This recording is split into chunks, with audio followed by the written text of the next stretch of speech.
Em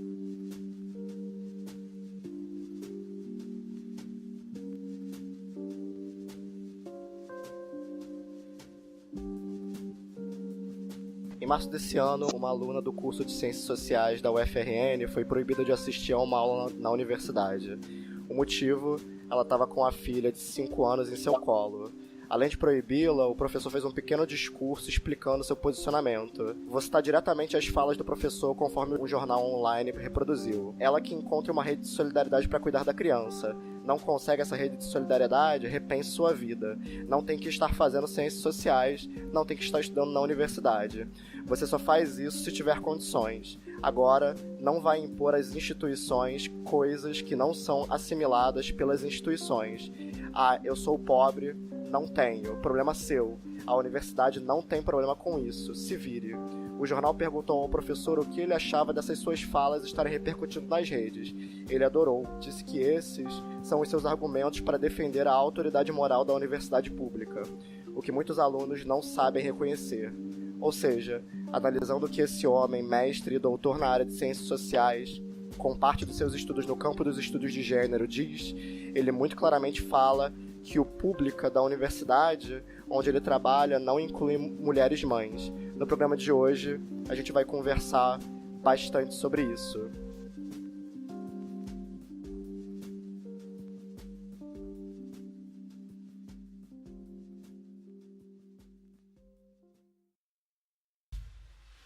Comigo aqui, dividindo essa conversa, a gente tem a professora Amanda, do coletivo Mães da UF. Oi, gente, tudo bem? A professora Vanessa, do Mamães na Pós-Graduação. Oi, gente, tudo bem?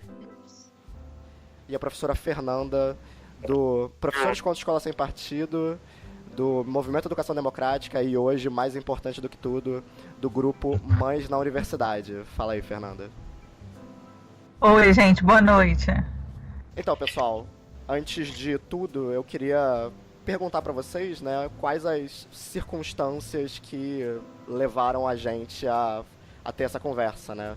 Eu acho que, se for para colocar um marco temporal, eu acho que nesse ano, com o caso da UFRN, isso é bem simbólico e eu queria ouvir de vocês, né?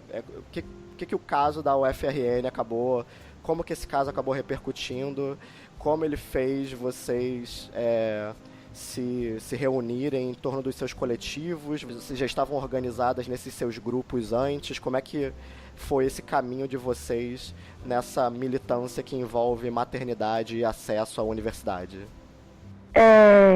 Bom, em 2017, né, eu criei o Mamães na Pós-Graduação, porque eu estava conversando um dia à tarde com uma amiga minha que estava concluindo o mestrado, e mãe solo, né?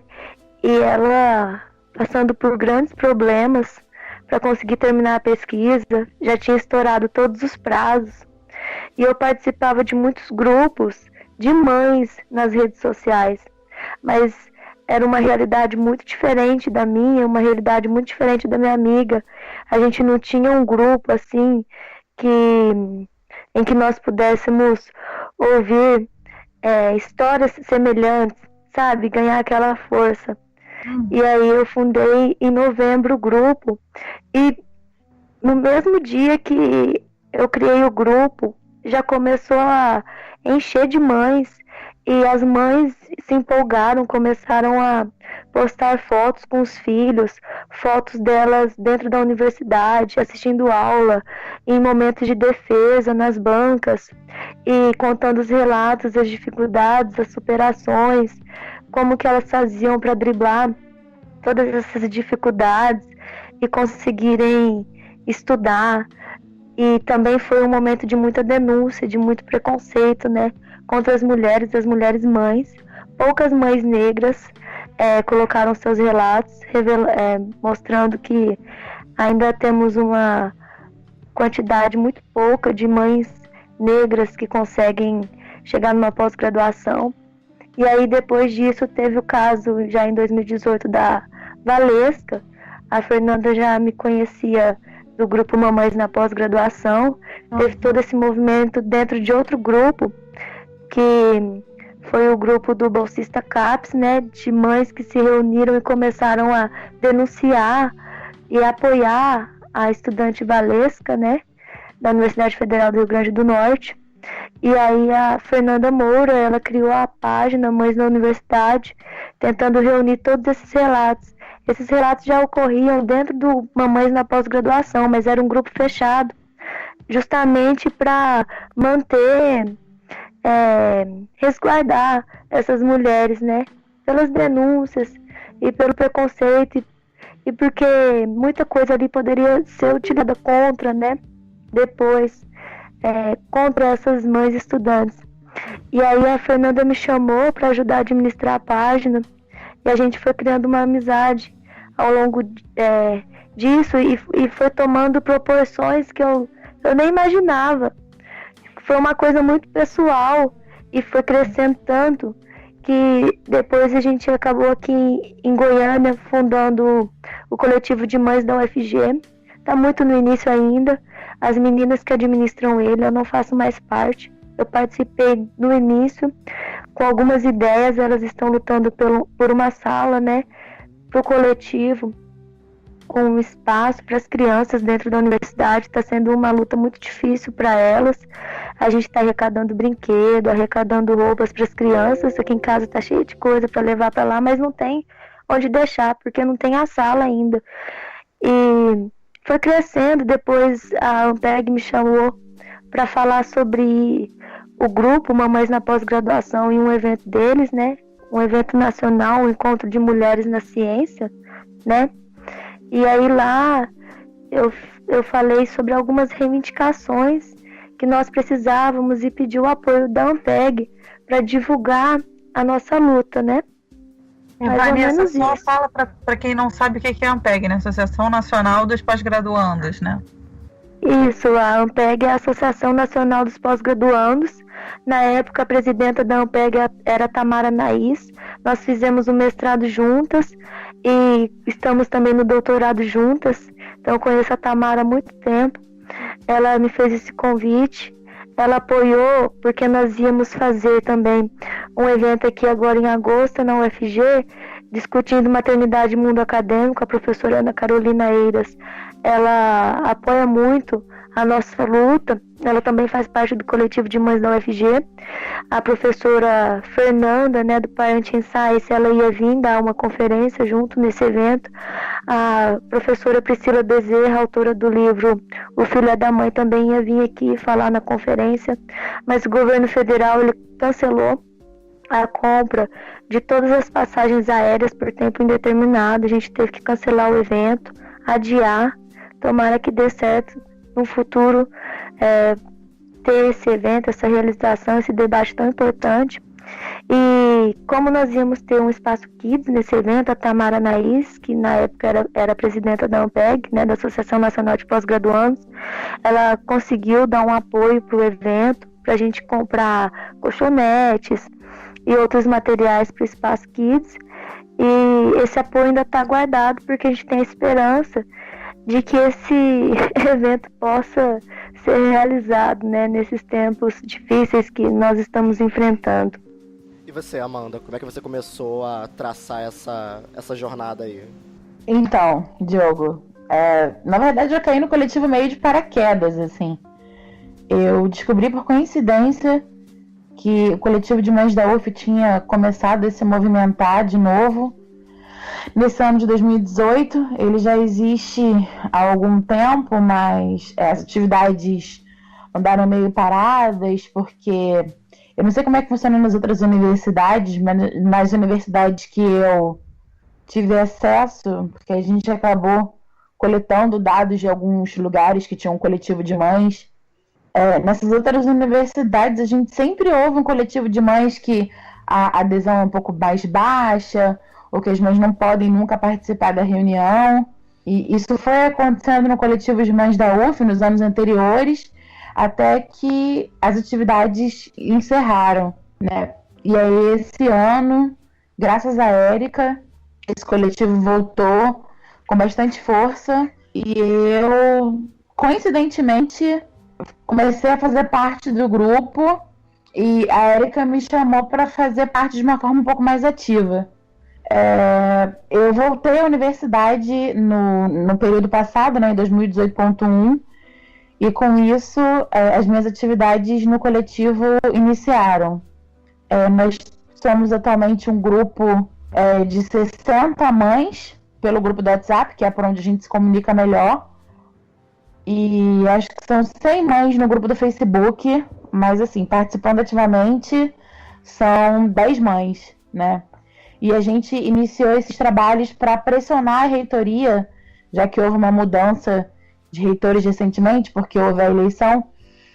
A gente fez no intento de pressionar a reitoria por melhorias para a permanência de mães na universidade. A gente na UF conta com a bolsa, né, de permanência de auxílio às mães, o auxílio creche, que é no valor de R$100, que 20 mães são premiadas com esse auxílio, né? Oi? R$100. R$100 auxílio creche. Que creche vocês conseguem com R$100? Tem alguma? Não, além da gente não conseguir pagar nenhuma creche com R$100, o número de vagas é muito limitado. Se eu não me engano, Oi?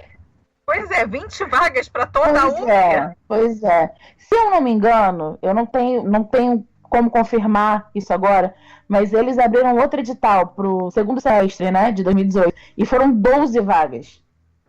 Nossa.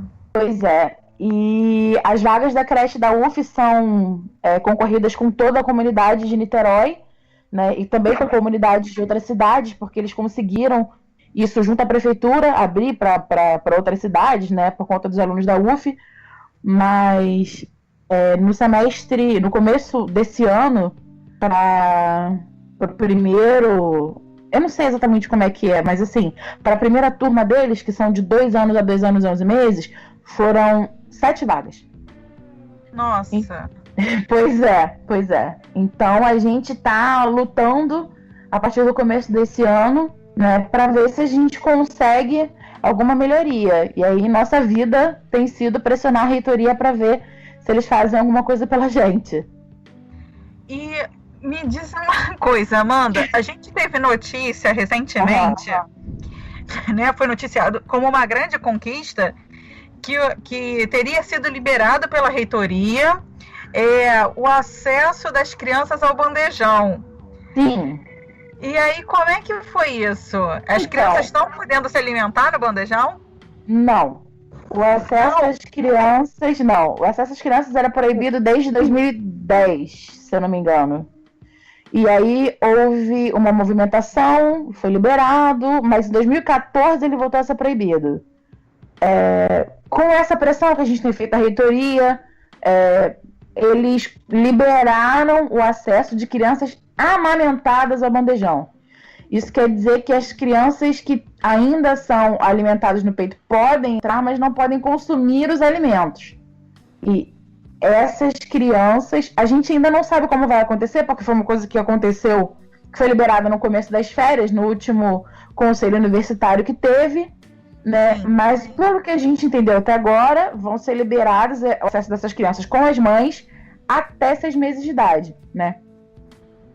Que são crianças que ainda não comem.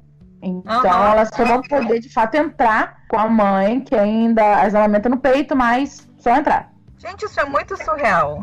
E isso foi noticiado pela reitoria como um enorme avanço. Pois é, eu não entendi exatamente o que aconteceu, né? E a gente só vai saber de fato quando as aulas voltarem, porque isso foi conquistado no último conselho universitário, mas foi logo no final das aulas. A informação que as mães tiveram na tentativa do acesso ao bandejão era que o bandejão ainda não tinha sido notificado dessa decisão e que isso só ia acontecer de fato no próximo semestre. Entendi. Eu esqueci de dar uma informação, vou dar rapidinho. Fala. A reitoria disse que junto com a nutrição do bandejão, eles chegaram à conclusão de que a comida do bandejão é imprópria para as crianças. Ué? No entanto... Alívio, né? Pra quem é o bandejão, nossa, que felicidade. Pois é, eles dizem que os procedimentos que eles adotam para as comidas serem feitas não são apropriados para crianças. E a gente questionou algumas vezes a nutrição e o bandejão, por que não são apropriados para criança? E, assim, as respostas variam, mas nenhuma delas é conclusiva. A resposta mais conclusiva que a gente teve foi com relação aos temperos. Os temperos serem próprios para criança, né? Mas isso também, até onde a gente discutiu, não quer dizer muita coisa. Pois é, né? Porque o tempero varia muito de casa para casa, né? Acho que as mães sempre acabam temperando da maneira como acham melhor, como estão acostumadas nas suas famílias, né? E convenhamos, né, que comida de bandejão não é a mais temperada do mundo, né? Exatamente, mas algumas pessoas disseram que era excesso de sal, excesso de pimenta, mas eu como no bandejão há algum tempo, nunca vi comida com muito sal nem com muita pimenta, então... Pois é, porque a comida justamente ela tem que ser adequada para todo mundo, né? Então o bandejão geralmente faz uma comida tipo de hospital, né? Sem muito tempero, sem sal, sem gordura, né? Assim, se tem uma comida que seria apropriada para a criança consumir, seria do bandejão, muito mais do que dos restaurantes em volta da UF, né? Exatamente. E minha filha sempre comeu a mesma comida que a gente, desde a introdução alimentar, ela sempre comeu a mesma comida que a casa inteira. Isso nunca fez mal a ela, né? A gente até alegou que o critério de escolha entre alimentar a criança ou não com comida do bandejão deveria ser da mãe, mas isso também não colou muito. Sim, né? Porque a gente sabe que mãe não apita nada, mãe não tem direito, né? A gente é obrigada a ser mãe, a gente é obrigada a ter o filho como eles querem, a gente é obrigada a amamentar como eles querem, a gente é obrigada a alimentar como eles querem, né? A gente é só um invólucro, né? Fernanda, aproveita que você tá mega pistola aí, então fala você. Como é que você caiu nesse mundo maravilhoso de demorar 6 meses pra notificar o bandejão de que mãe, então criança também come? Criança também come, né? Realmente. Então, como eu entrei neste maravilhoso mundo de mãe na universidade. Eu já sou a mãe mais velha aqui do grupo, né? Assim, eu sou uma mãe já mais calejada, né? Eu tive a minha filha quando eu estava fazendo uma especialização. Inclusive, eu tive que largar a especialização por causa disso, por causa da gravidez, porque era à noite, eram 3 dias à noite na semana, na FRJ, e eu não dei conta. Com certeza, assim, a direção do Instituto me daria até o direito de continuar, mas eu realmente não tinha condições nem psicológicas, porque minha gravidez não foi planejada, então não tinha nem condições psicológicas de continuar. Então, assim, eu simplesmente abandonei a especialização já no finalzinho. E aí eu fiquei fora da academia durante 3 anos. E aí eu voltei, né, com a criança, né, nessa idade que estão os filhos, né, de Vanessa e Amanda. E aí foi quando eu voltei para a universidade já para fazer para fazer uma outra especialização, uma outra tentativa, né? E essa deu certo, porque a criança, né, já estava, né, encaminhada, eu já estava mais recuperada psicologicamente também da gravidez inesperada. E depois emendei no mestrado. Hoje em dia, né, para mim é muito mais fácil estudar, né, porque a minha filha já está com quase 7 anos, então já dá para ela ficar sozinha, ela faz o trabalho da escola dela, enquanto eu tô estudando, aí eu vou dar aquela ajudinha para ela, volta a estudar, ela consegue comer sozinha, ela consegue dormir sozinha, tem que ficar 1 hora, 2 horas brigando, né, com criança, aquele criança brigando com sono, né, para dormir. Então, assim, para mim hoje, né, eu me vejo assim, né, no mundo da maternidade, das mães na universidade, né, da maternidade acadêmica, eu já estou naquele quadro de privilegiada, né, porque a criança que já não está mais dando tanto trabalho, né. Agora, e assim, dá para levar ela para aula tranquila, né, assim, tirando, né, o fato de ter algum professor escroto, né, como esse que a gente viu, né, mas felizmente na FRJ, que foi onde eu fiz meu mestrado, a gente nunca teve esse tipo de coisa, eu nunca passei por esse tipo de situação. Minha filha sempre foi muito bem-vinda, né, mas... E ela estava na minha defesa também, tudo. Mas, assim, eu vejo a situação das mães que têm crianças menores, né, crianças que demandam muito ainda, né, e que você precisa ter uma estrutura para conseguir levar para a universidade, né? Porque não é fácil você levar um bebê, né? Porque a gente sabe que as cidades, elas não são preparadas para gente, né? Não sei o que eles esperam, quem mora na cidade, mas não é gente, né? Porque o local de trabalho e estudo é um, o local de moradia é outro, né? A quilômetros de distância, 2, 3 horas de distância, né? A gente precisa passar por esse transporte, né? Igual gado, e ainda tendo que levar uma criança, né? E sendo um bebê ainda mais difícil, né, uma criança pequena ainda mais difícil. A gente tem toda essa dificuldade de amamentação, né, e de alimentação. Então, assim, realmente você levar uma criança para a universidade e você estudar, né, sendo mãe, é bastante difícil. E aí, assim, eu estava, né, dentro das minhas dificuldades, mas já me considerando uma privilegiada do universo materno acadêmico, né, porque a minha filha já era maiorzinha, quando apareceu esse caso da Valesca, e aí todo mundo ficou muito pistola, né? As mães realmente estavam em todos os grupos de mães, em todos os grupos de mães de maneira geral, né? Em todos os grupos acadêmicos, as mães estavam assim querendo a cabeça do professor, e com razão, né? Porque todo mundo se viu ali na Valesca, né? Então, assim, eu acho que se teve uma coisa boa, né, foi que a gente começou a ver essa demanda, né, pelos direitos das mulheres na universidade, pelo direito das mães na universidade, né, pelo direito à permanência na universidade, né, se colocando de maneira muito mais forte depois desse caso, né? Acho que um pouquinho de ódio faz bem. Essa vai ser a minha próxima tatuagem. Então, aproveitando essa questão, né, que o caso da Valesca na UFRN, ele, para vocês, assim, ele foi importante porque ele ajudou, assim, a mostrar num recorte bem condensado o problema que é a falta de acessibilidade, a falta de apoio ou a pura e simples ignorância em relação a ser mãe e querer ter o direito à universidade.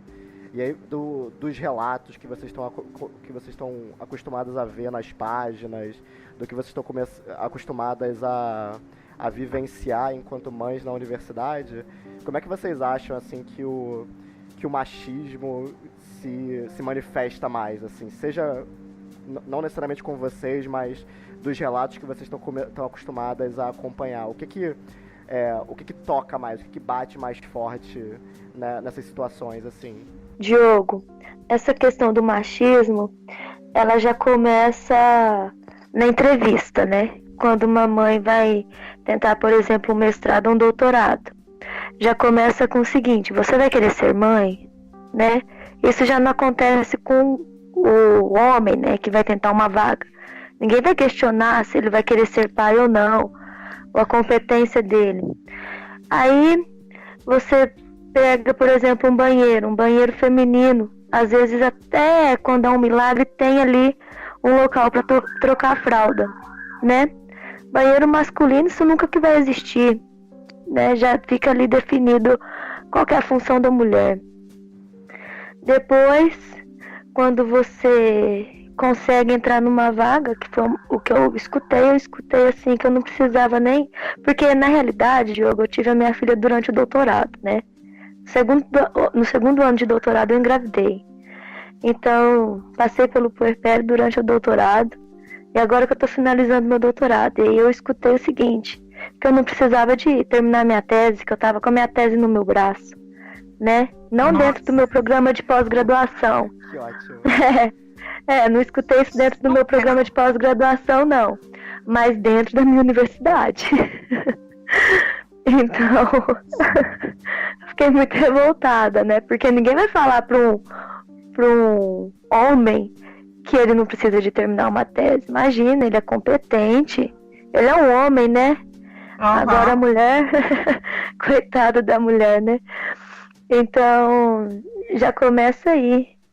Você tem a licença maternidade, que é ridícula, de 4 meses, né? Mas você não tem uma licença paternidade estudantil. Você já está definindo quem que tem que cuidar da criança, né? A maternidade, ela é compulsória. Eu acho que você já começa a perceber esse machismo aí, dentro da academia. A própria instituição, por exemplo, as CAPES, CNPq, as agências de fomento. Ah, sim. As próprias agências de fomento, elas não pensam nessa realidade da mulher que é mãe, né?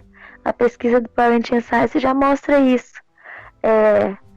Aquela mãe cientista, ela, por ter tido o bebê e até ela se recuperar e conseguir voltar à produção acadêmica dela, ela tem uma defasagem muito grande e isso vai refletir na carreira dela. E eles não pensam dessa forma.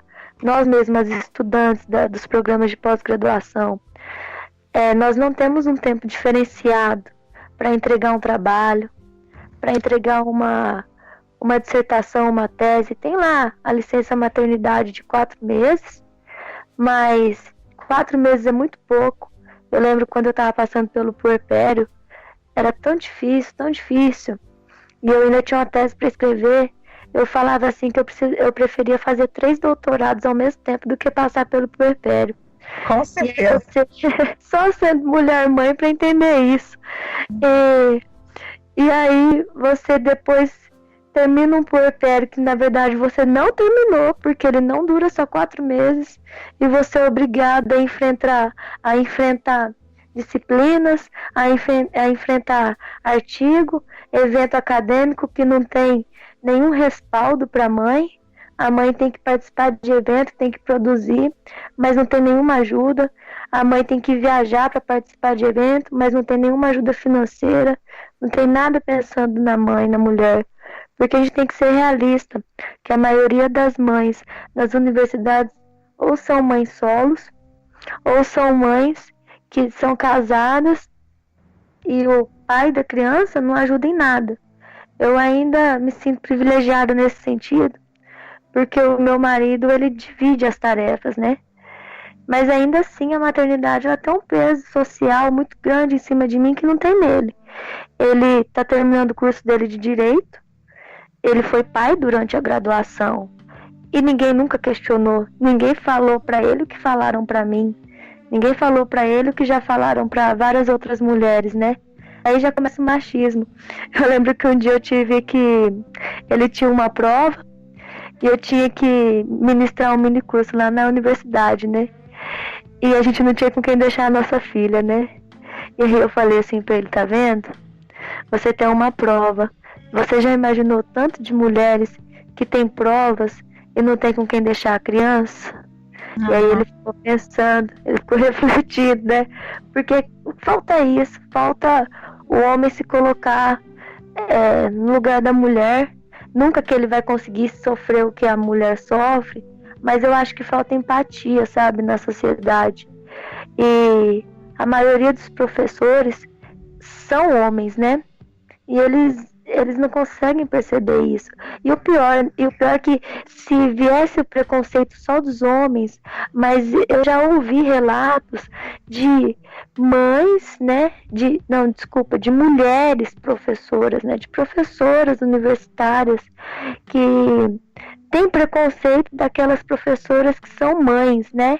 Por exemplo, você teve filho porque quis, agora vai ter que faltar da reunião, né?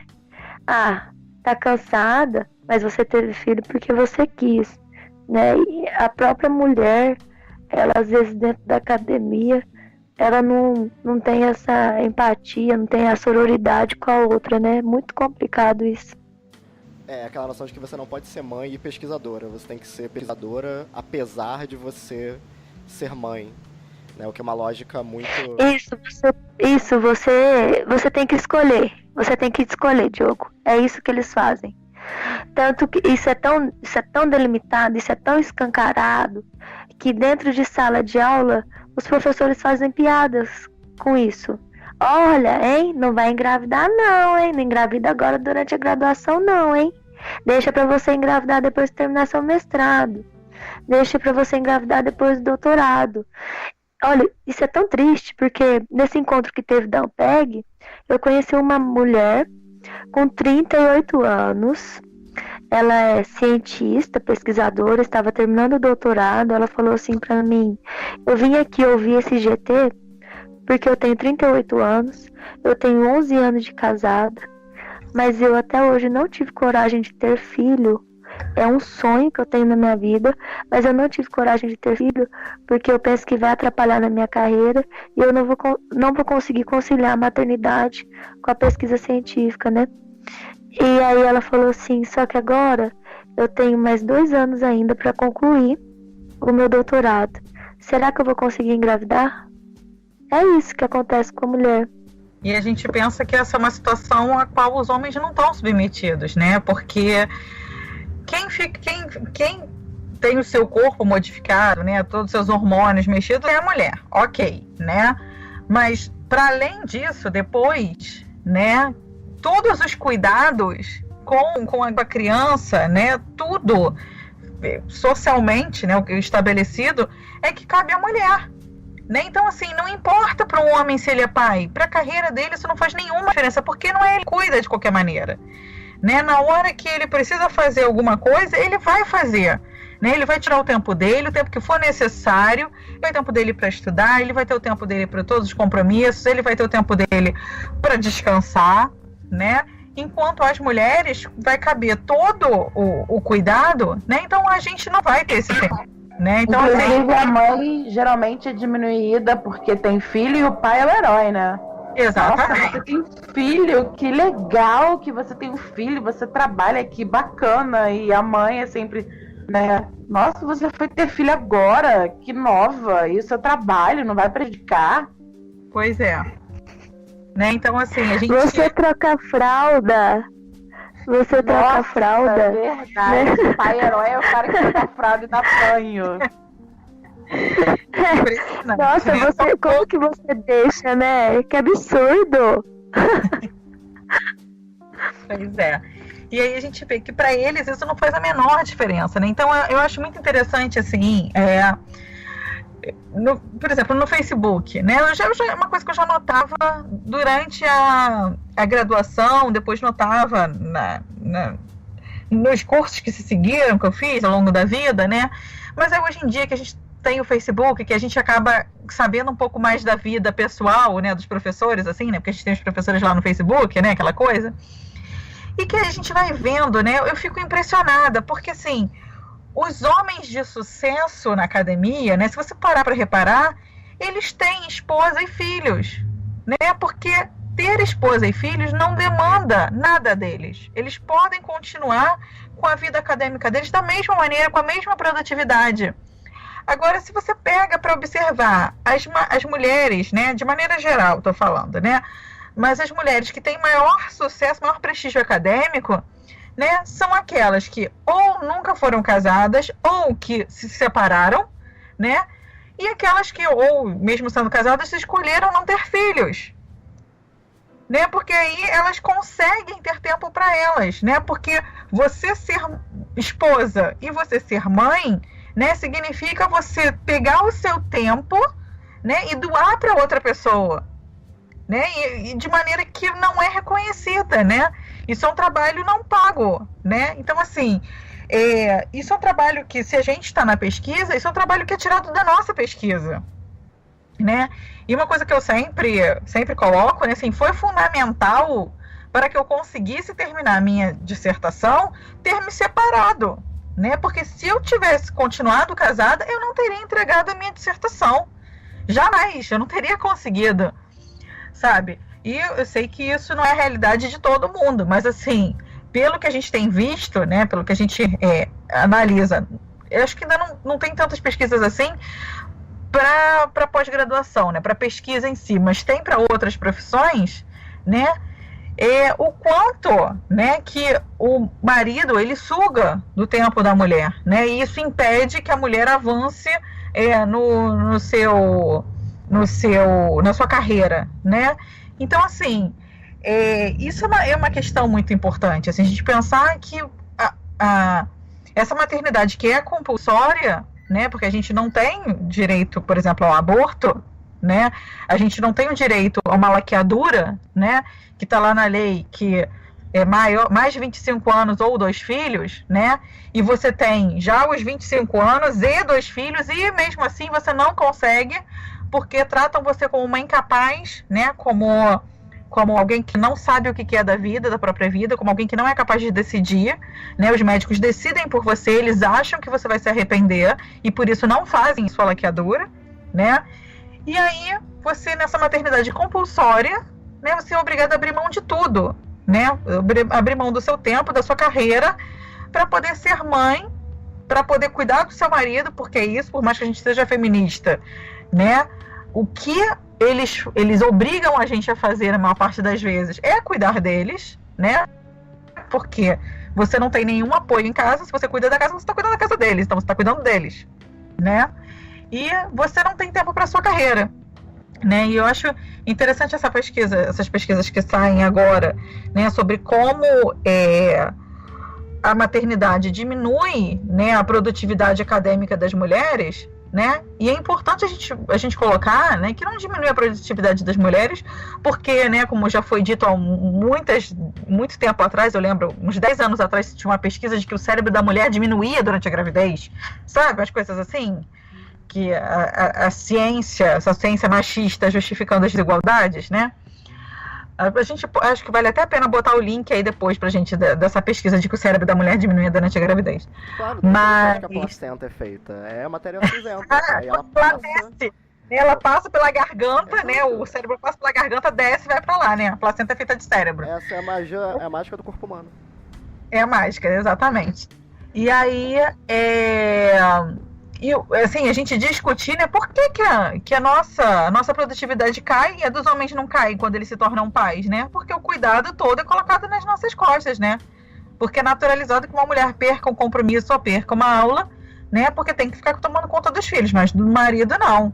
O homem não pode fazer isso. O homem vai estar lá presente, né? Então, acho que é fundamental a gente estar sempre discutindo isso, e o que a Vanessa já colocou, né, que as professoras reproduzem o machismo, né, as colegas reproduzem o machismo, né, e as professoras e as colegas dão biscoito para homem, né, porque eles fazem o mínimo e ganham lá palminhas, e a gente se vira em 1000, né, e mesmo assim a gente é sempre visto como alguém que, né, que escolheu ser mãe, né? Então é porque não está levando a carreira acadêmica tão a sério.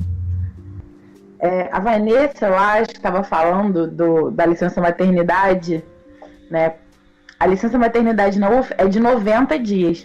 Pois é. E eu lembro que a primeira vez que eu fui com minha filha à universidade, ela tinha 3 meses, né? Ela estava sendo amamentada e tudo mais. E numa das aulas, obviamente, minha filha chorou.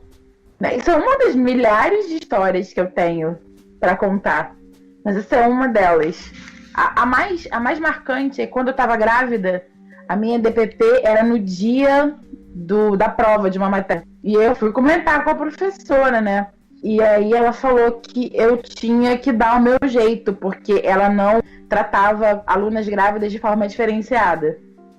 Isso na faculdade de letras, que as pessoas dizem que é humanas, né, que tem uma mente mais aberta e tudo mais.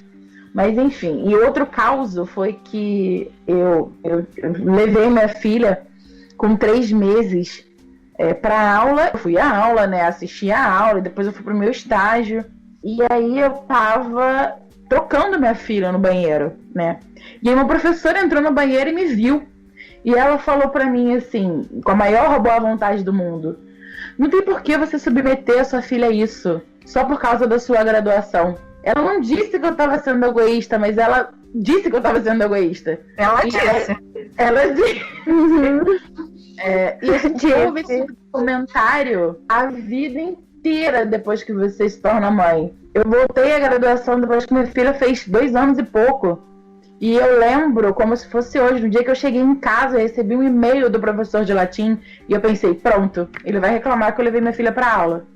E foi a única vez que eu abri um e-mail de um professor e ele estava agradecendo por eu ter levado minha filha a graduação, e dizendo que ela sempre seria super bem-vinda na aula dele. Foi a única vez, em todo o meu período de graduação, em 2 anos de maternidade, que um professor homem, né, que é uma coisa surreal, disse pra mim que eu poderia levar minha filha à aula. E eu tinha outro comentário que eu queria fazer, mas eu esqueci. Mas enfim, quando eu lembrar eu faço. Esse comentário da Amanda, ele me fez pensar uma coisa. A minha orientadora, ela foi uma das primeiras pessoas para quem eu tive coragem de contar que eu estava grávida, né? Eu liguei, acho que no dia mesmo que eu descobri, eu liguei, falei que eu estava grávida, e ela, que maravilha! Ela sempre apoiou muito. E comprou fralda, deu presente, e perguntava se eu estava bem, se eu passava mal, porque eu estava fazendo estágio do doutorado, né, na época. E aí, ela sempre apoiou nesse sentido. E eu percebo, Amanda, nesse seu relato, que os pequenos apoios, esses pequenos gestos, né, que faz com que a gente não desista. Porque é um ambiente que, na realidade, ele exclui a gente. Uhum. Ele não é pra você. Eles falam que a mãe, ela é invisível. Ela não é invisível. Ela é deliberadamente ignorada. Eles sabem que ela está lá, mas eles não querem. É isso que acontece com a mãe. Porque se eles quisessem a mãe na universidade, ia ter fraldário, ia ter banheiro família, ia ter creches com vagas para todo mundo, ia ter um auxílio creche digno, que é o que não existe. R$100 de auxílio creche, isso aí você gasta de fralda. É uma vergonha pensar que um país que fala em desenvolvimento científico dá R$100 de auxílio creche e ainda coloca isso para disputar entre pouca quantidade. Isso é uma vergonha para o Brasil. A gente teve acesso a alguns dados da UF, que algumas pessoas que conseguiam auxílio permanência, eu não sei se isso se refere necessariamente ao auxílio creche, né? Mas as pessoas que conseguiram auxílio permanência eram de famílias que tinham renda per capita de R$232. Gente! Isso não... Eu não tô falando nem de auxílio maternidade, né? Porque, assim...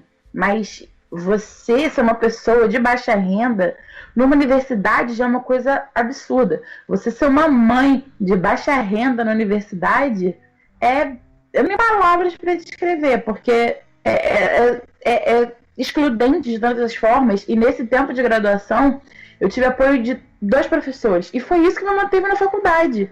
Porque todos os outros, os alunos, os companheiros de profissão, todas as outras pessoas, elas parecem que se esforçam para deliberadamente manter as mães fora, não só da graduação, mas fora da sociedade.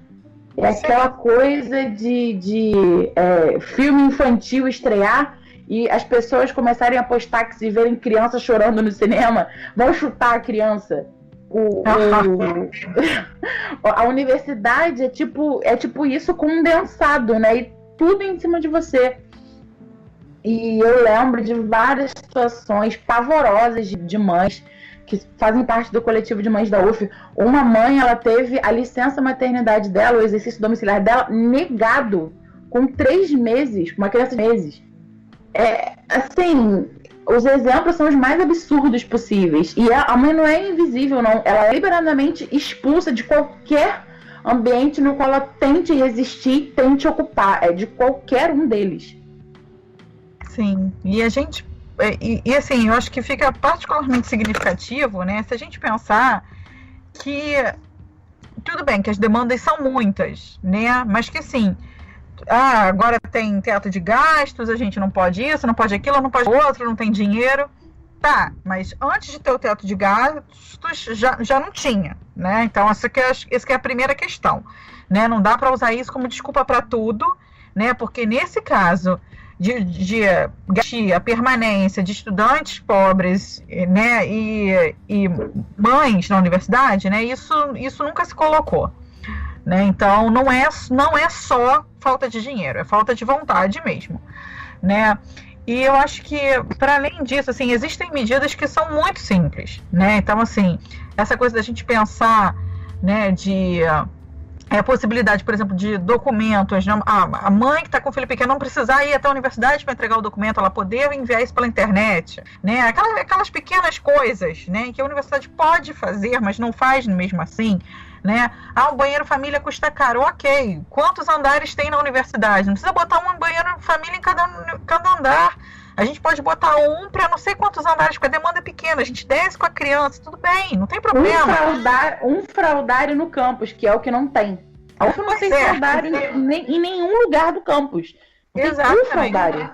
E se a gente pensa, por exemplo, a gente vai em qualquer restaurante hoje, a maioria dos restaurantes hoje em dia, né? Você vai no restaurante, às vezes o mais furreca, ele tem um fraldário lá, né? Porque o que é o fraldário, gente? É uma tábua de madeira com um colchãozinho em cima, sabe? Gente, não é possível que as reitorias achem que isso custa muitos milhões de reais para ser feito, sabe? Não é assim, né? E tudo bem que a gente sabe que para creche demanda o espaço físico da universidade, demanda equipamento, adequação do espaço, mas depois, gente, aquilo ali pode funcionar com supervisão e ser o estágio dos próprios cursos de pedagogia. Né? Então, assim, não é difícil, não é nada impossível dessa maneira para ser feito. Né? Assim, não é feito porque não se tem vontade mesmo, porque a gente continua com essa imagem de que o nosso lugar não é ali. Né? A mulher, para ela ter acesso ao espaço público, ela tem que omitir o lado dela mulher, ela tem que fingir, ela tem que se comportar como um homem. Né? E o se comportar como um homem, fingir que é um homem, né, é não ser mãe. Né? Isso eu acho que é o caso mais gritante de todos, né? A maternidade, ela esfrega na cara das pessoas que você é uma mulher no espaço público, né? Você ir apresentar um trabalho, né, com a tua filha e dar mamar para ela, né, apresentando o trabalho, ou você ir assistir uma aula e a sua filha tá no seu colo, né, pintando, né? Isso esfrega na cara dessas pessoas que você é uma mãe, que você é uma mulher, né? Esfrega que você é uma mulher e que você é uma mulher ocupando o espaço público, né? Que você não está se submetendo, né, a fingir que você é um homem, né? Que é o que eles esperam, para você ter o direito a ocupar aquele espaço, né? Então, eu acho que essa questão das pequenas coisas que podem ser feitas, né? E que não são feitas mesmo assim, né? Mostram que realmente é proposital, sabe? Não é falta de possibilidade. É um projeto mesmo, né? A gente não pode estar nessa sociedade. A gente tem que permanecer dentro de casa, né? A gente tem que saber o nosso lugar. Fer, falando sobre isso, eu lembrei de uma conquista do coletivo de pais e mães da Universidade Federal Rural do Rio de Janeiro, que foi a permanência das mulheres, das mães com seus filhos nos alojamentos. Elas fizeram manifestações, né, e conseguiram esse direito, porque, por exemplo, na UFG não pode. Em outras universidades também que eu andei lendo, não pode, ela tem que sair. Não, gente, na Rural, não sei quem vai assistir a gente de onde é, né, mas assim, aqui no Rio de Janeiro, a Rural, né, ela é conhecida por ela realmente ser muito, muito longe, assim, sabe? Eu moro em Jacarepaguá, que já é muito longe, a Rural continua sendo muito longe, sabe? Então, assim, os estudantes, para estudarem na Rural, eles precisam realmente morar lá. Não tem a possibilidade de você ficar indo e voltando, né? Se você faz uma pós-graduação, que você não tem que estar lá todo dia, é factível, mas se você faz uma graduação, não é, né? E realmente seria completamente impossível para uma mãe que tivesse que sair do alojamento porque teve um filho, dar aula lá. E que bom que a Rural fez isso, né? Porque alguma coisa a Rural tinha que fazer, né? Porque os casos de estupro no campus continuam e continuam sem averiguação, né? Não, e elas ainda conseguiram criar uma creche parental, né? Porque como elas não... Eu andei conversando com as meninas de lá, o que elas não conseguiram com o governo, elas fizeram sozinhas, né? Essa creche parental. Então tem toda uma estrutura. As meninas explicaram de forma detalhada como que elas fazem o revezamento entre as mães, passaram as informações para a gente divulgar no Coletivo Nacional de Mães da Universidade. Porque a ideia é, eu não sei, né, falar um pouco sobre isso, né, Fer? A ideia do Coletivo Nacional, ele é um grupo criado no Facebook para reunir, né, as mães que administram os coletivos de todas as outras universidades do Brasil, para passar mesmo as táticas, as estratégias, os meios, né, facilitar os casos de sucesso, né? Os casos de sucesso, inspiração, e aí elas divulgaram pra gente como que essa creche parental funciona. É uma forma de tentar sistematizar a luta e facilitar, né? Porque já é tão difícil. Conversando com a Tatiana da UF, ela falou, né, que elas estavam lutando novamente, mas às vezes precisava de algum apoio jurídico, e aí as mães do coletivo, mães estudantes da Universidade Federal de Santa Catarina, elas também já têm muitas conquistas, elas também divulgam muitas coisas para nós, e às vezes poderia também passar algum documento jurídico para outros coletivos. Então a ideia é essa, tentar unir, né, porque sozinho não dá, a luta é muito difícil. Só queria vir aqui com alguns dados que ajudam a emendar um pouco todas essas coisas que vocês estão falando, né? Em 2012 foram contabilizadas 37% do total de famílias brasileiras são chefiadas por mulheres, né? São mais de 20 milhões de mães solteiras e mais de 6 milhões de crianças sem o pai no registro de nascimento, né? Então, eu acho que tudo isso que vocês estão falando serve para mostrar uma realidade muito mais abrangente, onde, enquanto para quem é homem, né, a sua identidade ela pode se constituir independente de tudo, né? Porque você tem essa autonomia, né? A universidade ela é para você, né? O espaço público ele é para você, mas quando você é mulher, a sua identidade ela sempre depende de outros fatores, né? Ela sempre depende da sua condição enquanto mãe, né? E o espaço público da universidade pública, ele não tá aí para abraçar esses outros aspectos, né? O espaço público, ele contraditoriamente, ele é muito mais feito para abraçar indivíduos do que para abraçar necessidades que estão para além dos indivíduos. E uma parada que vocês falaram, que eu queria que se vocês pudessem entrar em mais detalhes, é a questão do trabalho, né? Que eu acho que é interessante que o caso da Valesca na UFRN demonstra muito bem isso, né? Que é a declaração do professor, né? Que ele fala que é ela que encontra uma rede de solidariedade, né? Se você não consegue essa rede de solidariedade, repense a sua vida. Não tem que estar fazendo ciências sociais, não tem que estar numa universidade, né? Porque é aquela ideia, o trabalho do cuidado, ele é exclusividade da mãe, porque ele é um trabalho que essencialmente é visto como menos importante, né? Já que ele é menos importante, ele não cabe aos outros, ele só cabe a quem é mãe de fato. Como é que vocês entendem essa questão assim, do trabalho doméstico especificamente, né? Se a mãe que não encontra uma rede de solidariedade se manter fora da sociedade como um todo, ou fora da academia, nenhuma mãe vai ser nem graduanda, nem vai trabalhar fora, nem vai fazer absolutamente nada, porque rede de solidariedade, rede de apoio é uma coisa que, no geral, na sociedade atual na qual a gente vive, é praticamente inexistente. Eu falo de rede de solidariedade não apenas familiar, mas assim, eu falo de creche pública, que é uma coisa extremamente difícil de conseguir. Ainda em cidades que tem uma cobertura de creche muito boa. Dependendo da idade da criança, eu morava numa cidade chamada São Gonçalo, aqui no Rio. São Gonçalo acho que é o segundo município mais populoso do Rio de Janeiro. São Gonçalo tem, na época que eu tive Manuela, tinha 3 creches. Dessas 3 creches, só 2 creches tinham berçário. Creche, no caso que eu falo, é que atende crianças antes de 2 anos, né?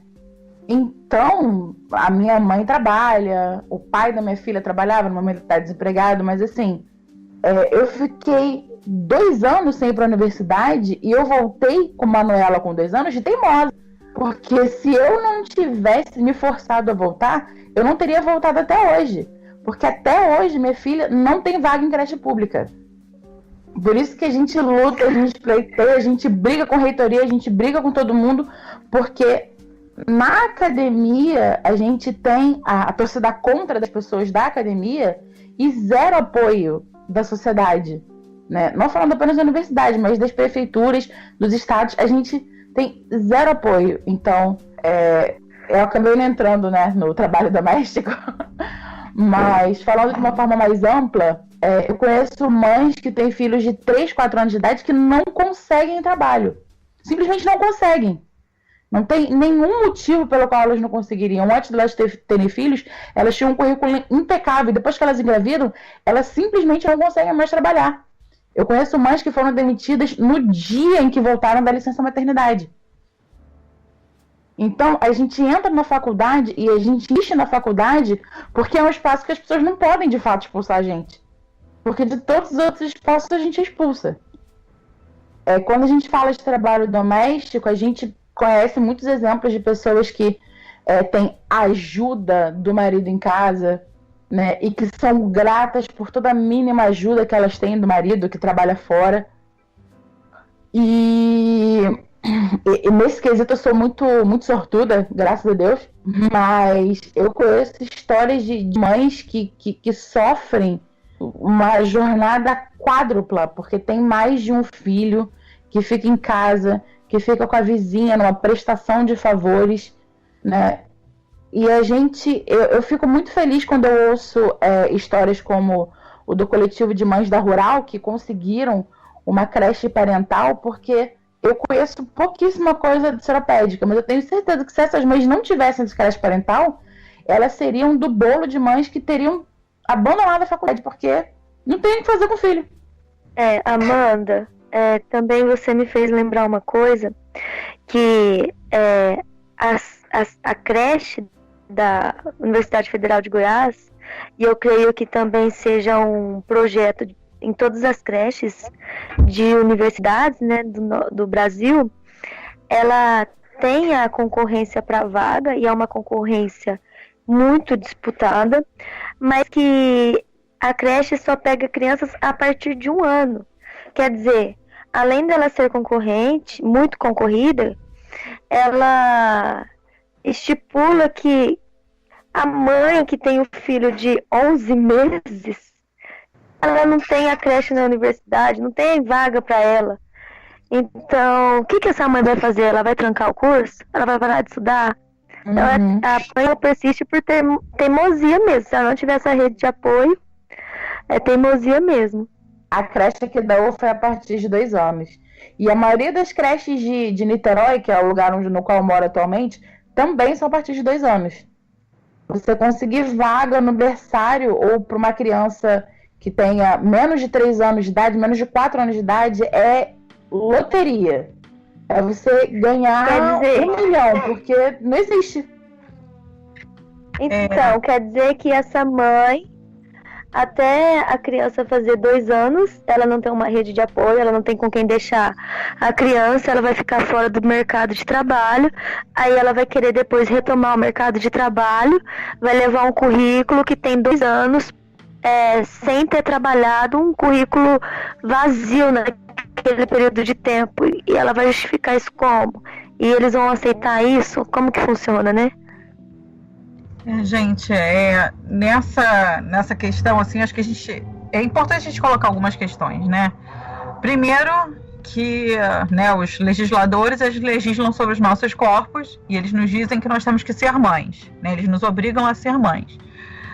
Só que ao mesmo tempo que eles nos obrigam a ser mães, eles não nos dão, né, nenhum apoio para que nós sejamos mães, né? Então, acho que isso é fundamental. Então, a gente precisa, né, pensar, né, todos de maneira ampla, né, homens e mulheres, né, e com filhos ou sem filhos, né, que se a gente obriga alguém a ser mãe, a gente tem que dar, né? Se o Estado obriga uma mulher a ser mãe, o Estado tem que dar os meios para que ela possa exercer a maternidade dela, né? Então, creche é o mínimo nesse sentido, né? Uma licença maternidade digna é o mínimo nesse sentido, né? Como, inclusive, países em que o aborto é legalizado, né? São os países justamente em que as mães têm o maior apoio para exercer a maternidade, uma coisa incrível, né? E no país em que o aborto não é legalizado, a gente não tem nenhum apoio para exercer a maternidade. Para além disso, né, tá lá na nossa Constituição que a criança, né, ela tudo bem, né, ela é responsabilidade dos pais, mas ela é responsabilidade também do Estado e da sociedade, né? Então, assim, quando esse professor, né, chega e fala para a Valesca que ela tem que se virar, sabe, ele tá tirando, né, toda a responsabilidade que o Estado tem, né, e que ele, enquanto parte da sociedade, tem, né, com essa criança. Todo mundo tem responsabilidade com cada criança que nasce nesse país. Todo brasileiro tem responsabilidade com essa criança e o governo tem responsabilidade com essa criança.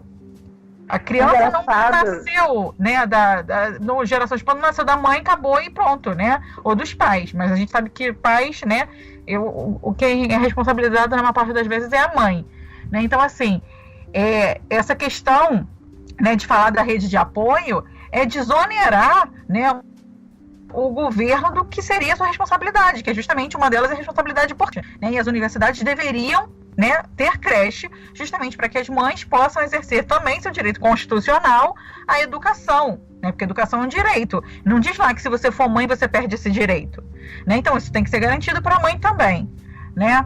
E ainda nesse campo da rede de solidariedade, a gente pensar, né, que a gente só vai vendo o Estado se desonerando, né? Então, inclusive, né, com relação à aposentadoria cada vez mais tarde. Então, se você bota a aposentadoria cada vez mais tarde, cada vez menos, né, você vai ter a voz, né, que na maioria das vezes, né, quando a gente pensa, né, como nós fomos criados, né, como os nossos pais foram criados, quando os nossos trabalhar, a gente ficava com os nossos avós. Mas agora você tem que trabalhar até 70, 80 anos. E aí? Quem é que são os avós? Não tem avós, os avós estão trabalhando também, né? Cadê a rede de apoio? Se nem os avós você tem, né? Se era o mínimo que você poderia contar, seriam os avós, era isso que você tem. Então, assim, o Estado só se desonera cada vez mais, né? E a gente fica cada vez com menos direitos por causa disso, né? Então, acho que isso é fundamental, assim, e a rede de apoio, né? Ela deveria ser para um caso específico, ela deveria ser para algo extraordinário, sabe? Ela não deve ser a base da existência daquela mulher, né? Da possibilidade daquela mulher estudar, sabe? Deveria ser, teve um problema na creche, faltou luz, sabe? Deveria ser para esse caso, sabe? A professora ficou doente, sabe? Tinha que ser para esse caso a rede de apoio. A rede de apoio não pode ser o único mecanismo que essa mulher tem para permanecer na universidade, para permanecer no de trabalho. Eu acho que isso é fundamental.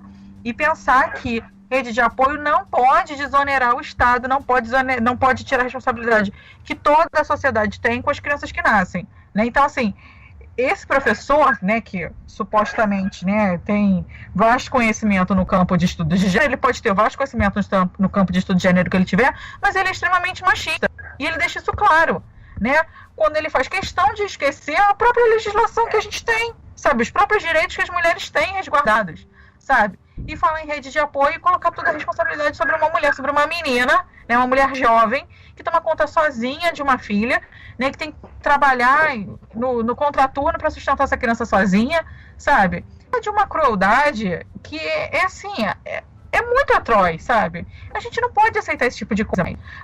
E os colegas de turma dela reagiram, e a gente tem que reagir sempre. A gente não pode deixar, a gente não pode também ver isso acontecendo com uma colega e ficar lado, sabe? A gente não pode mais aceitar isso. Todo mundo tem que reagir, a gente tem que mostrar e tem que botar o dedo na ferida, tem que apontar, tem que falar que é machista mesmo, sabe? A gente tem que falar que a gente tem direito mesmo e tem que defender as colegas e tem que se defender, porque é isso, a gente só passa por ataques o tempo inteiro. Desculpa, o que eu acho mais engraçado é que o argumento majoritário das pessoas, quando elas vão atacar uma mãe, é que a responsabilidade da criança é da mãe, totalmente da mãe. E as pessoas desconsideram tudo isso aí que você acabou de falar. Desconsideram o fato de que não existe creche, não existe vaga em creche, não existe escola, que muitas vezes a criança com mais de 3 anos não consegue vaga na escola, que muitas vezes essa mãe não tem uma rede de apoio, e isso eu até discordo, mas entendo que as pessoas se eximam da responsabilidade, né, por apoio da mãe, mas as pessoas desconsideram que esse cidadão, em dado momento, vai ser um cidadão formado que vai agir sobre a sociedade que virou as costas para ele, entende? Sim. Porque é tudo muito absurdo. Mas eu acho que o mais surreal é ele ser um professor de ciência social, certo? Certo. Sim. Ele desconsiderar o papel do cidadão na sociedade. Porque é um cidadão em formação. Já é um cidadão de direito, já é um cidadão de, enfim, que age sobre o local onde ele está, mas é um integrante da sociedade. E por que essa criança não merece ocupar um espaço no qual a mãe dele ocupa? Não? Ela precisaria estar... O que passa na cabeça de uma pessoa que se acha no direito e se sente orgulhosa de excluir uma pessoa de um espaço social? Porque a faculdade supostamente deveria ser aberta. Sim, não está excluindo aí só a mãe, está excluindo 2 pessoas, está excluindo a mãe e a criança. Exato. Né? Dizendo que a criança não pode estar ali. Né? E assim, isso é muito importante, né? Que a gente volta novamente nessa questão do aborto, né? Que na hora do aborto, a criança é um ser vivo, a criança é um ser humano, né? A criança é uma vida, né? E aí a gente ouve isso o tempo todo, e aí o feto é cheio de direitos, né? Basta esse feto, né, virar um bebê, sair da barriga da mãe, que ele perde todos os direitos que ele tem, né? Então a gente não tem direito à creche, a gente não tem direito à escola, a gente não tem direito a comida, né? Assim, deixa direitos a criança, assim que ela sai do útero, ela só tem direito enquanto ela tá no útero, depois fora não tem mais. E mesmo assim no útero, venhamos e convenhamos que não tem direito nenhum também, porque a gente sabe a dificuldade que é para encontrar até um pré-natal na rede pública, né? Mas, para além disso, né, sai da barriga e deixa de ser sujeito de direitos. E aí, a gente pensar nessa questão, né, de ser sujeito de direitos, né, de não ter vaga em creche, em escola, né, e a gente pensar que essa é uma demanda muito grande, essa é uma demanda que as mulheres sabem que existe, né, e é uma demanda que faz com que vários políticos ganhem eleição, prometendo justamente, como foi aqui no Rio de Janeiro, Eduardo Paes, né, prometendo expansão na rede de creches, sabe, que nunca se expõe. E hoje, o maior gap que a gente tem entre demanda e oferta é justamente com relação à creche, mais do que ensino superior. É creche. A maior demanda que a gente tem é com relação à educação que não é suprida, né? Então, assim, isso mostra como é a nossa situação, né? Se a demanda por creche é a maior demanda educacional que a gente tem hoje no Brasil, né, o Brasil como um todo, né? E se a gente vê vários políticos se elegendo usando essa pauta, mas no final das contas não cumprindo as suas promessas de campanha, né?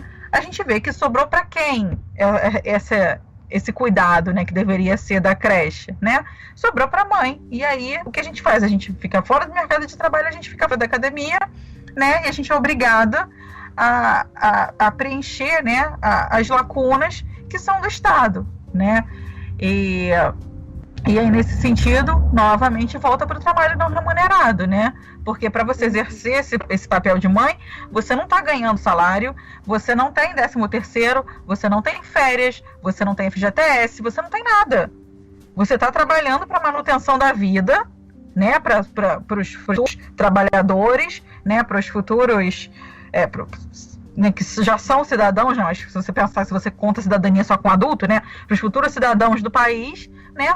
Essa mulher está trabalhando para o país, para a manutenção do país, para a manutenção da vida, né, de graça. É isso que a gente está fazendo. A gente não tem nenhum direito, né, nesse tempo que a gente fica fora do mercado de trabalho, né, que a gente perde todos os nossos direitos, mas a gente está trabalhando. E a gente está trabalhando na mais importante, numa função social, que é, sabe? E isso é algo que a gente precisa ter clareza e a gente precisa esfregar na cara das pessoas o tempo todo, sabe? Porque é real, assim. A gente não tem nenhum direito como mãe. A gente só perde, né? Enquanto a gente está realizando a função mais importante. Então, galera, acho que é isso. A gente pode ir fechando a discussão e aparando as pontas por aqui mesmo. Então, antes da gente dar o último tchau, eu queria que vocês, né, fizessem as suas considerações finais, fizessem a divulgação das páginas, dessem os últimos recados aí que vocês acham pra gente poder fechar essa conversa que a gente teve. Então, podemos começar com Vanessa. Eu queria falar algumas demandas, né, que eu levei para o primeiro encontro de mulheres de pós-graduandas da Associação Nacional de Pós-Graduandos, né? São 15 demandas, eu vou enumerá-las rapidamente aqui. A primeira, né, seria a ampliação de vagas nas creches, como seu funcionamento nos 3 turnos, pois nós temos mães que estudam de dia ou estudam à noite, ou elas dão aula à noite, porque tem as mães universitárias também, né? A segunda seria o banheiros família, pois tem os pais que levam as suas filhas e vice-versa, né, no banheiro. Fraldários acessíveis também. A quarta demanda seria um espaço kids em todos os eventos acadêmicos, porque a academia ela tem muita exigência para que mães e pais participem de eventos acadêmicos, mas ela não dá nenhum respaldo, nenhuma estrutura para que eles consigam ficar nesses eventos, né?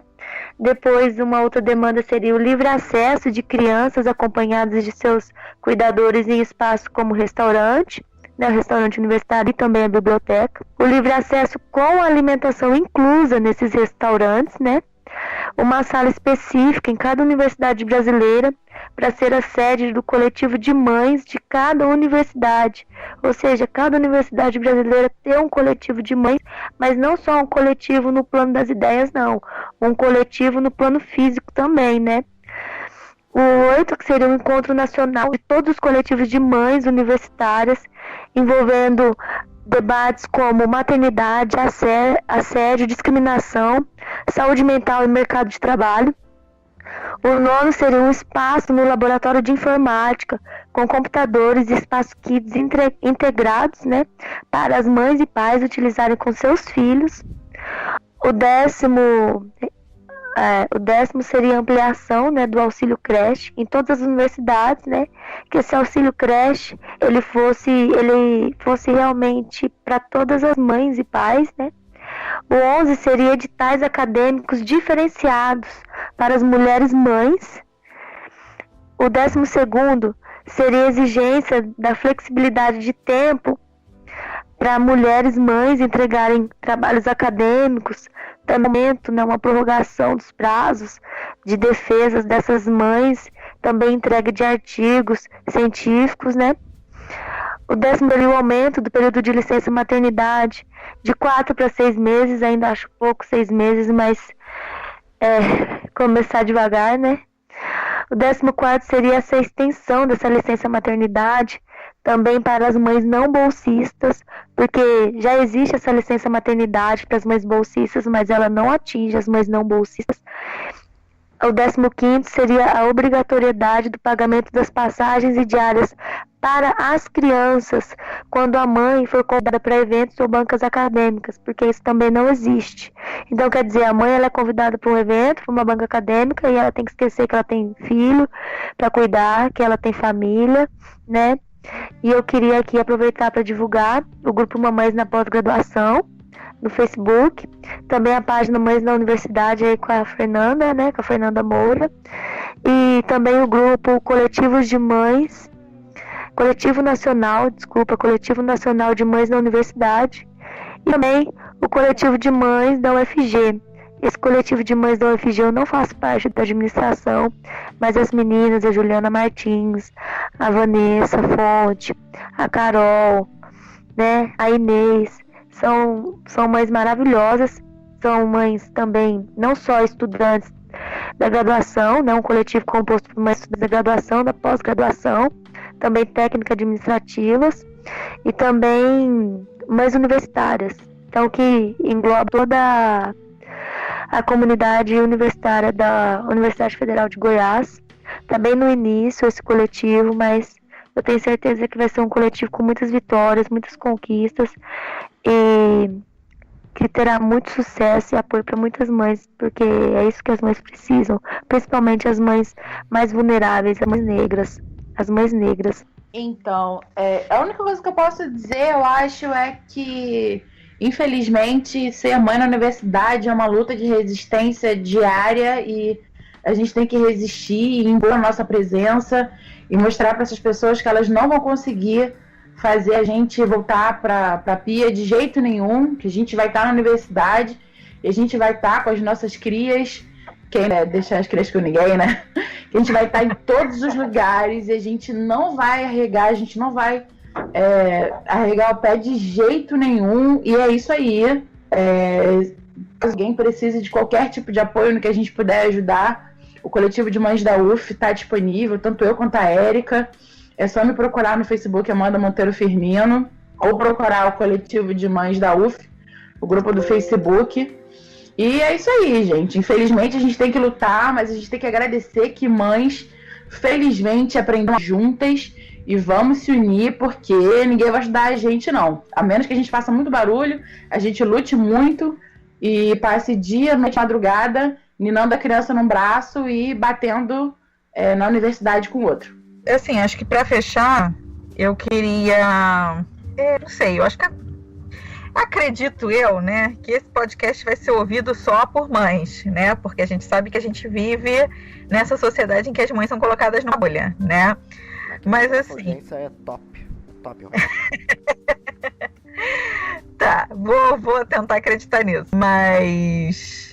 Não que a nossa audiência não seja top, mas que a gente não esteja numa bolha e que as pessoas estejam dispostas a ouvir as mães. Mas tudo bem. Eu vou mentir, eu vou divulgar, o título não vai ser Mães na Universidade. O título vai ser Vazando o Roteiro de Vingadores 4. Vai ser uma... Pois é, isso aí acho que fica mais fácil. Alguém nos ouvir assim, mas tudo bem. Mas eu acho que assim, uma das coisas que a gente precisa, né, muito perceber é que se a gente luta por uma sociedade mais igualitária, né, a gente tem que lutar pelo direito de todo mundo, inclusive quando uma demanda não é nossa, né. Então, assim, para que todo mundo entenda, né, que excluir uma mãe da universidade, né, é algo muito sério, né, e que as demandas que as mães têm, né, não são um capricho, não, sabe, não é, né, acho que hoje a gente deixou isso claro, né, e eu espero que as pessoas percebam isso, né, que isso, a gente não está querendo privilégio, a gente está querendo o mínimo, né, o mínimo que um estudante homem, né, branco de classe média tem, né? A gente quer essa mesma coisa para as mães, a gente quer essa mesma coisa para os estudantes negros, a gente quer a mesma coisa para os estudantes periféricos e a gente quer a mesma coisa para as estudantes mães negras periféricas, né? É isso que a gente quer. Que a gente sabe que se a maioria das mães, né? Se acho que a maioria das mães não, as mães de maneira geral, elas já passam por perrengues, né? Determinadas mães passam por perrengues maiores ainda, né? Então, eu acho que é fundamental a gente pensar isso, né? Então, principalmente o povo da universidade, que se entende de direita, se entende como progressista, que se entende como de esquerda, que se entende como progressista, né? Eu acho que esse povo tem que estar junto, né? Tem que estar junto da gente. E as mulheres que têm horror a ser mãe, têm horror a pensar nessa possibilidade, que acham que a mulher mãe na universidade é uma louca, né? O que está fazendo ali, né? Essas mulheres têm que pensar, né, que a gente justamente vive nessa sociedade, né, em que a maternidade é compulsória e que a próxima mãe pode ser você, meu bem, sabe? Porque vai que, né? Vai que tu dá um mole, vai que a camisinha estoura, vai que a pílula do dia seguinte não dá conta e aí vai ser você, uma mamãe na universidade. E aí, quando você for uma mamãe na universidade, você vai ver o que as mamães na universidade passam, né? Então, antes que você tenha que tomar na cabeça para aprender, né? Dá um apoio, faz a vida das mães na universidade melhor. E se acontecer com você, você não vai passar por tudo que a gente passa. Um beijo de luz. Excelente. Então, pessoal, É isso, muito obrigado a todas vocês pela participação, galera.